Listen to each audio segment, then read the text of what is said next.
Are you having an affair? What?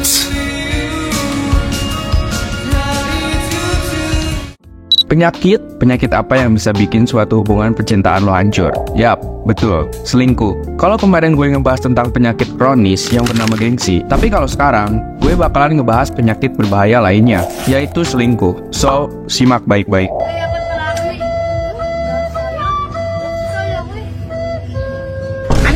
Lo pasti pernah kan lagi sayang-sayangnya, lagi cinta-cintanya sama pasangan lo. Tahu-taunya malah diselingkuhin. Itu nyesek sih pasti. Seakan-akan dunia lo hancur seketika. Dan kalau lo lagi nyari solusi buat ngatasinya, video gue kali ini akan sangat ampuh dan tepat untuk mengobati sedikit luka di hati yang sedang menganga. Perselingkuhan bukan sekedar pelanggaran kesetiaan, tetapi sebuah penyakit yang dapat menghancurkan hati dan kehidupan bagi si korban. Tapi bagi si pelaku, mungkin kali ini lagi hahihi sama pasangan barunya. Gak apa-apa deh, biar karma yang berbicara. Bismillahirrahmanirrahim. Dan tentu mari kita bicarakan lebih lanjut. Kalian mesti tahu nih, bahwa perselingkuhan bisa terjadi pada siapa saja, dan kapan aja. Bahkan pasangan paling bahagia sekalipun, bisa terjebak dalam jerat rantai perselingkuhan ini.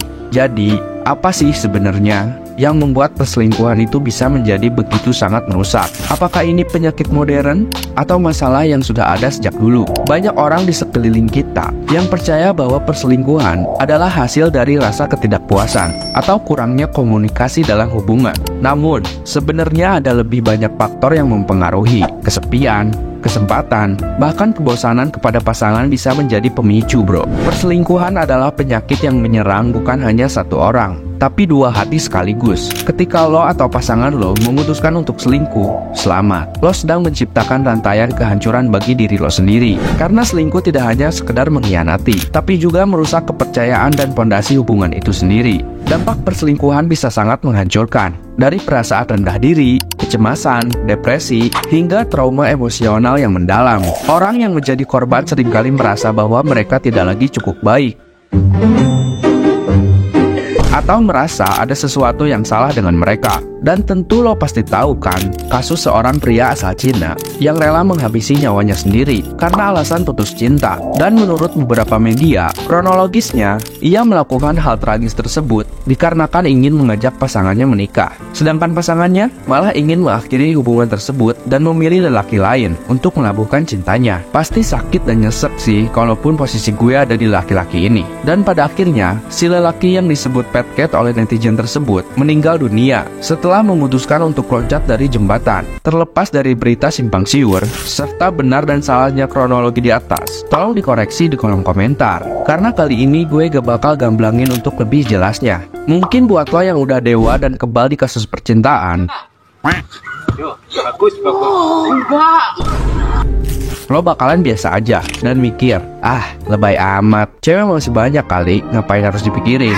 Tapi ingat bro, tiap orang itu mentalnya berbeda-beda. Dan mungkin ada yang berpikiran, gue udah sama lo, gue udahin juga nyawa gue. Jadi buat lo yang mungkin sekarang lagi selingkuh atau punya planning buat melakukan hal tersebut karena alasan lagi nyari pasangan yang sefrekuensi, yang sempurna, atau bla bla bla, please stop bro. Karena itu hanya akan menimbulkan kehancuran bagi hidup dan tentu hubungan lo. Ibarat bom waktu, mungkin gak sekarang, tapi seiring berjalannya waktu, perselingkuhan tersebut akan membuat hidup lo hancur berkeping-keping. Emang mau nyari pasangan kayak gimana lagi sih? Kalau lo nyari yang sempurna, mau nyari sampai ke ujung dunia pun gak akan pernah ketemu. Karena dari hubungan yang bahagia, terdapat pasangan yang saling melengkapi kekurangan masing-masing. Kita tentu gak bisa hanya menyalahkan satu pihak. Penting untuk melihat akar masalah dan mencoba memahami mengapa hal ini bisa terjadi. Apakah ada komunikasi yang terputus? Apakah mungkin ada kebutuhan emosional yang tidak terpenuhi?